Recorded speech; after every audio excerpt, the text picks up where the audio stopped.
ये कहानी है एक गांव में रहने वाले रामू नाम के किसान की। उसके पास बहुत बड़ा खेत है, लेकिन वो पिछले कुछ दिनों से थोड़ा परेशान दिख रहा है। तभी उसको परेशान देख उसकी पत्नी सविता उसके पास जाती है। क्या हुआ? आप इतने चिंतित क्यों हो? हमारा खेत बड़ा है, लेकिन सही बीज और खाद के बिना हम अच्छी फसल नहीं उगा सकते। मैं जानती हूँ, लेकिन हमें पैसे की कमी है। कैसे करेंगे? किशोर सारी बातें सुन लेता है और अपने माता पिता के पास जाता है। पिताजी, क्या आप जानते हैं, खेत में बहुत सारे नए तरीके आ गए हैं जिसे हम कम समय में अच्छी फसल उगा सकते हैं। नहीं, मैंने कभी इस तरह से सोचा ही नहीं था। यह एक अच्छा विचार है। मुझे खेत में काम करने के तरीके पर विचार करना चाहिए। दूसरे दिन सुबह किशोर अपने खेत से घर की ओर आता है। तभी रास्ते में उसे एक थैली मिलती है। यह क्या है?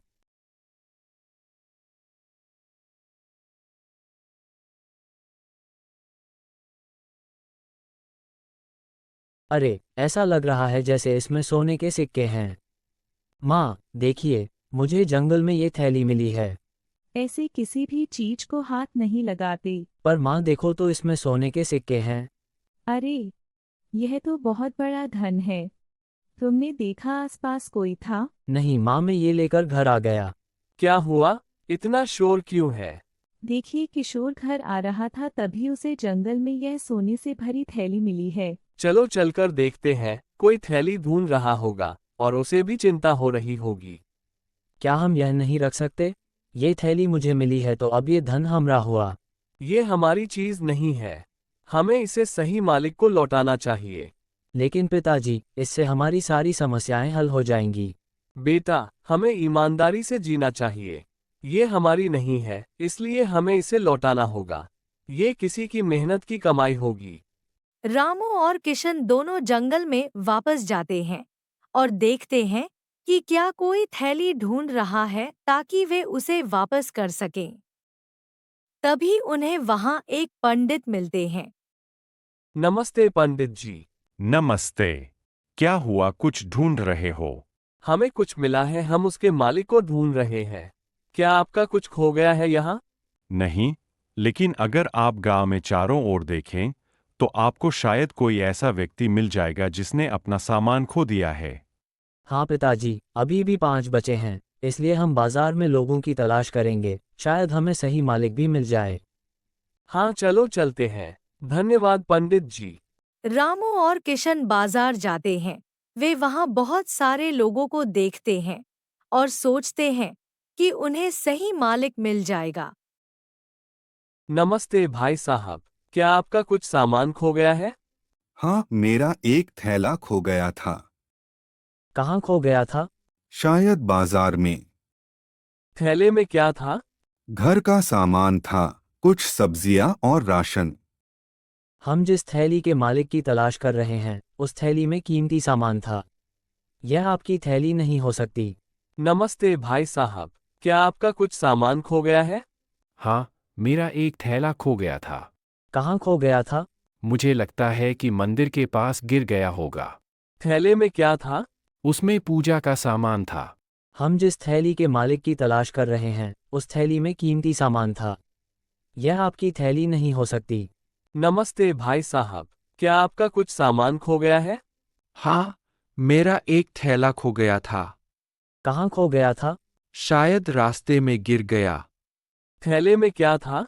उसमें मेरे बच्चे की किताबें और मेरा पर्स था, जिसमें कुछ पैसे थे। हम जिस थैली के मालिक की तलाश कर रहे हैं, उस थैली में कीमती सामान था। यह आपकी थैली नहीं हो सकती। क्या आपका कुछ सामान खो गया है? नहीं भैया, मेरा तो कुछ भी नहीं खोया। सब ठीक ठाक है। आपने कुछ भी नहीं खोया? कोई थैला या थैली? नहीं, मैंने कुछ नहीं खोया। वैसे आप लोग क्यों पूछ रहे हैं? हमने जंगल में थैली पाई है और हम उसके असली मालिक को ढूंढ रहे हैं। अरे वाह, आप तो बहुत नेक काम कर रहे हैं।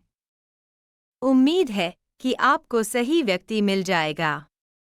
शुक्रिया, हम कोशिश कर रहे हैं।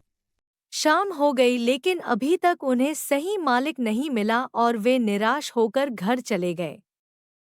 क्या हुआ, थैली का मालिक मिला? नहीं माँ, हमने बहुत लोगों से पूछा लेकिन हमें कोई नहीं मिला।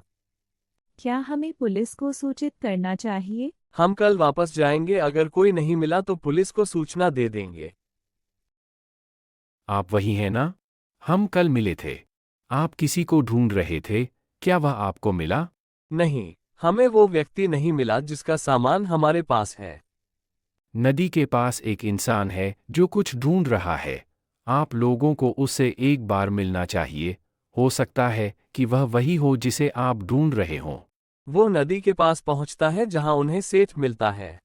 नमस्ते, क्या आपने मेरी थैली देखी? मैं इसे खो बैठा हूँ। इसमें मेरी सारी कमाई थी। कहाँ खो गई थी? जंगल से गुजरते वक्त। आपकी थैली में क्या था?